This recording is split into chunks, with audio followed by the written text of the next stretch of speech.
Hello. Alors hier soir, j'ai regardé le rassemblement à Place de la République pour le retour de Rima Hassan et de ses camarades de la flottille pour la liberté, Freedom Flotilla, Madeleine. Bon, ça m'intéressait parce que je trouvais que c'était une bonne idée et une bonne chose de faire cette opération qui est a priori pacifique et courageuse, même si voilà, ça ne demandait pas non plus un courage extraordinaire. C'est quand même des gens qui étaient forcément protégés par leur statut d'occidentaux. Mais bon, c'était bien de le faire aux yeux du monde, d'autant que la présence de Greta Thunberg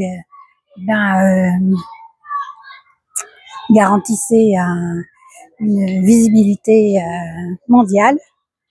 Et donc voilà, j'ai regardé sur YouTube les prises de parole qui se sont succédées à République.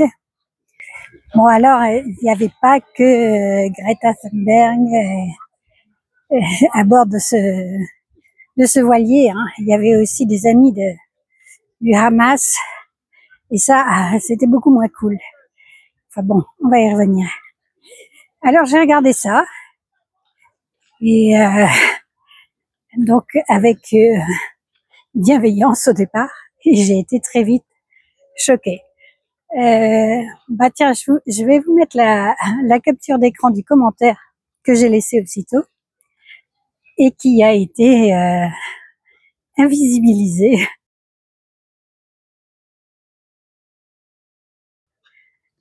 Dans cette LFI sectaire, on est obligé de manifester une adoration pour ces gourous ou de disparaître. D'ailleurs, vous pouvez aller voir les commentaires, quelques-uns négatifs qui ont dû leur échapper, sinon ce n'est que effectivement de l'adoration, de l'idolâtrie en fait, qui se développe à LFI. D'abord, ça a commencé avec Mélenchon, et là maintenant ils sont en train de la porter sur Rima Hassan. Dans ce raout Place de la République, ce qui était tout de suite frappant, c'était la tenue de Rima Hassan. C'était frappant à l'image, elle était couverte des pieds à la tête, oui, et même les cheveux avec un kéfier en guise de voile.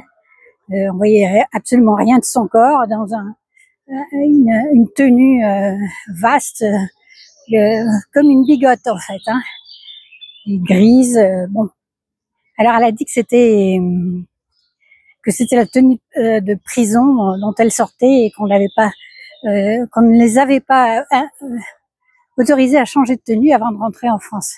Mais ses camarades, eux, qui étaient en prison avec elle aussi, eux, ils étaient par cette température de 30 degrés, les bras nus, voilà. Elle, pourquoi a-t-elle choisi de garder cette tenue?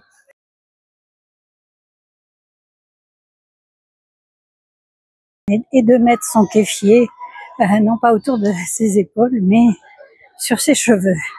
Alors qu'il faisait 30 degrés, je rappelle, c'était vraiment, tout le monde était en petite tenue. Ça m'a frappé d'autant plus que je venais de voir que une affiche pour une conférence organisée par LFI sur l'islamophobie. On y voyait deux conférenciers hommes, voilà, photographiés normalement sur l'affiche, et là une femme qui, elle, n'était pas photographiée, qui portait juste un prénom, pas de nom de famille, et qui était juste dessinée, une femme voilée dessinée.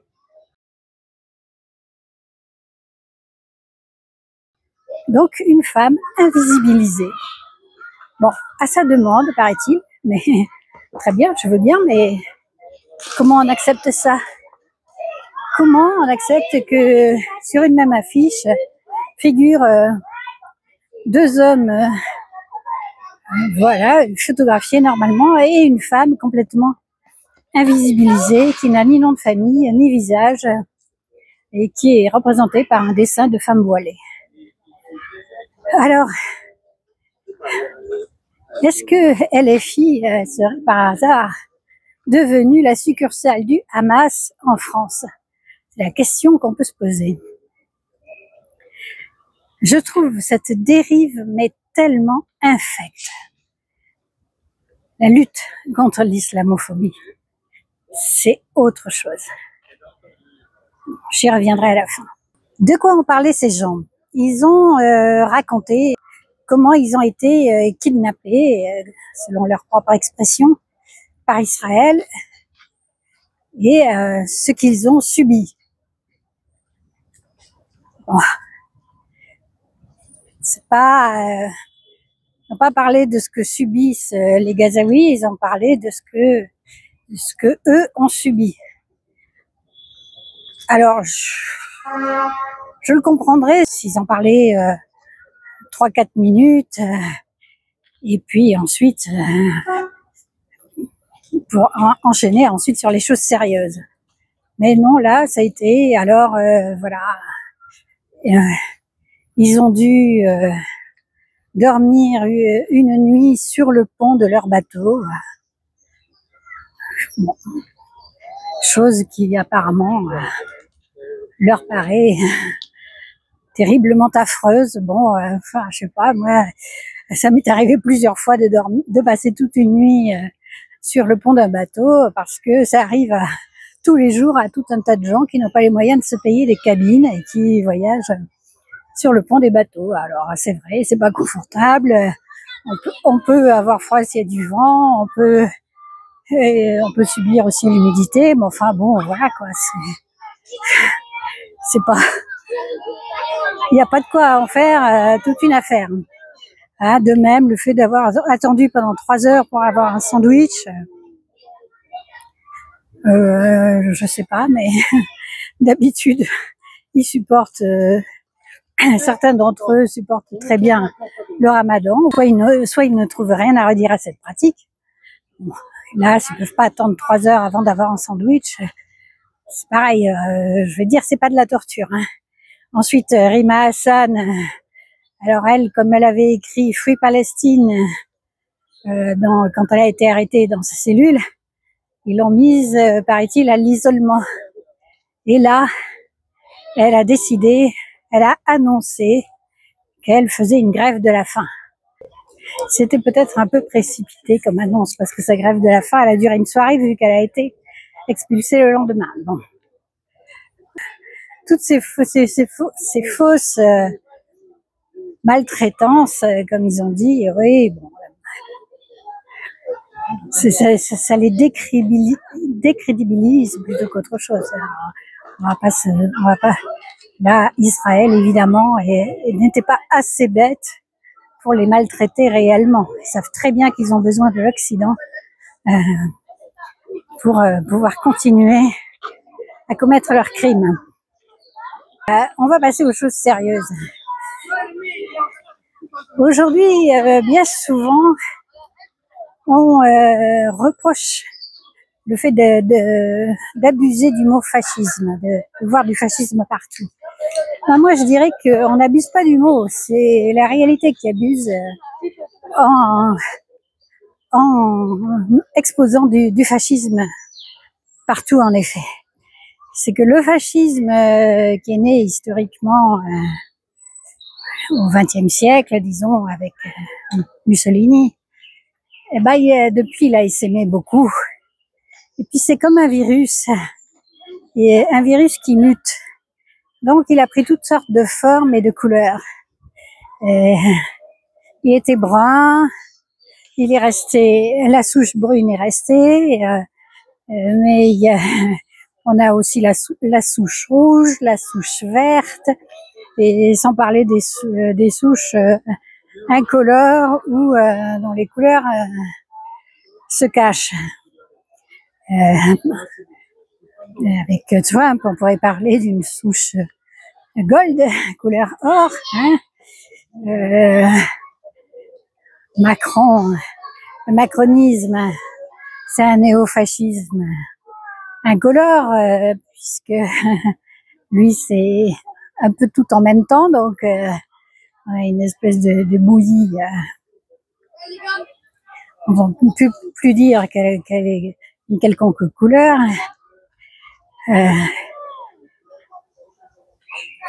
Et là, en Israël, évidemment, on a le fascisme idéologique ultrationniste qui a versé complètement dans l'horreur, le crime contre l'humanité, l'épuration ethnique et génocidaire. Et en face, avec le Hamas, on a un autre fascisme qui maintient lui aussi son peuple dans la haine. On a deux haines qui se font face là. Et le problème pour Gaza, c'est que Israël est beaucoup plus fort, étant donné qu'il est beaucoup plus soutenu. Et donc il a les moyens d'écraser de sa haine les haineux d'en face. Donc là, on a deux haines qui s'affrontent. Et je ne vais pas faire d'amalgame, comme on dit, en prétendant que autant dans le peuple gazaoui ou palestinien que dans le peuple israélien, on n'a que des haineux. Bien sûr que non. Mais c'est la haine qui l'emporte, des deux côtés. Et ça, il faut pas se voiler la face, c'est la réalité. Et c'est ce que reproduisent aujourd'hui les soutiens de la Palestine, très souvent, en tout cas, à LFI, on en a la démonstration. Ce que dit Rima Hassan, et elle n'est pas la seule à le dire, je l'ai vu écrit noir sur blanc sur son compte X, en parlant des Israéliens, ils sont l'occupant, nous sommes les racines de cette terre. Bon, bah voilà, la convergence des fascismes, hein, de Gobineau à Heidegger, on retrouve partout aujourd'hui cette philosophie de la terre, du sol, et de cette philosophie raciste en fait. C'est exactement ce qu'on dit aussi au RN d'ailleurs, en parlant des immigrés, des enfants d'immigrés chez nous. Ils sont l'occupant, nous sommes les Français de souche. Voilà, de souche, nous sommes les racines. C'est le même discours. La convergence des fascismes, donc. Alors, à propos d'invisibilisation des femmes, avec cette mise en scène d'elle-même opérée par Rima Hassan, complètement masquée des pieds à la tête, mais en même temps se faisant idolâtrer par le public, avec la complicité de tous ses camarades de LFI. On l'a vu aussi dans le fait que dans tous ces discours qui ont été prononcés, on n'a jamais entendu seulement le nom de Greta Thunberg. Pourtant, cette entreprise, s'il l'avait faite sans elle, elle aurait eu une audience, évidemment, beaucoup moins large. Bon, hier soir, Rima Hassan, surtout, et aussi ses camarades, ils n'ont eu que le mot amour à la bouche. Et c'était extrêmement obscène, sachant que la réalité, c'est pas l'amour. Dans leur esprit, c'est la haine. Ne serait-ce que par la phrase que je viens de citer. Nous sommes les racines, ils sont l'occupant. C'est une inversion des valeurs digne de celle que commettent les Israéliens en prétendant avoir l'armée la plus morale du monde, alors qu'ils commettent des exactions absolument ignobles, des crimes contre l'humanité.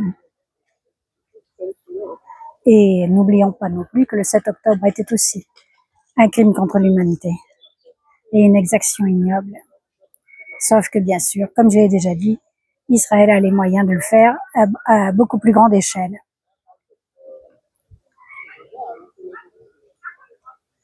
Inversion des valeurs, inversion de la vérité. Je vais finir avec ça en fait parce que quand on pense que LFI prétend œuvrer au service de Gaza et contre l'islamophobie, eh ben je veux dire que en fait, en se comportant comme ils le font, c'est le contraire qu'ils font. Parce que dans l'islam, ce qui est le plus détesté et rejeté, c'est l'idolâtrie. L'islam est né d'un rejet de l'idolâtrie. Et ces gens-là se font idolâtrer. On en a eu encore la démonstration hier. On le savait déjà avec Mélenchon. Et il suffit de voir comment les supporters de LFI en sont venus à parler des gourous de cette secte. C'est devenu une secte. C'est effrayant. Des gens qui, au départ, sont pas forcément bêtes. On en a connu certains qui étaient plutôt intelligents. Enfin, voilà, qui cherchaient au départ de LFI à une politique autre pour le pays. Moi aussi, au départ, quoique j'ai toujours eu des préventions contre Mélenchon en particulier, je trouvais qu'ils avaient un programme intéressant et que de toute façon, c'était peut-être la seule alternative possible. Ça, c'était il y a quelques années encore. Depuis cette formation, je sais pas comment l'appeler, c'est même pas un parti, hein, oui, c'est une secte en fait, hein, avec un gourou et puis deux ou trois autres autour de lui qui fascinent leurs troupes, hein, comme le fascisme fascine aussi. Donc ces gens-là, de même que quand ils disent amour pour quelque chose qui est de la haine, quand ils disent islam, eh ben en fait ils pratiquent quelque chose qui est le contraire de l'islam. Et donc ils font beaucoup de mal à l'islam. Et quand ils prétendent vouloir la paix pour la Palestine, ils pratiquent le contraire de ce qu'il faut pratiquer pour avoir la paix.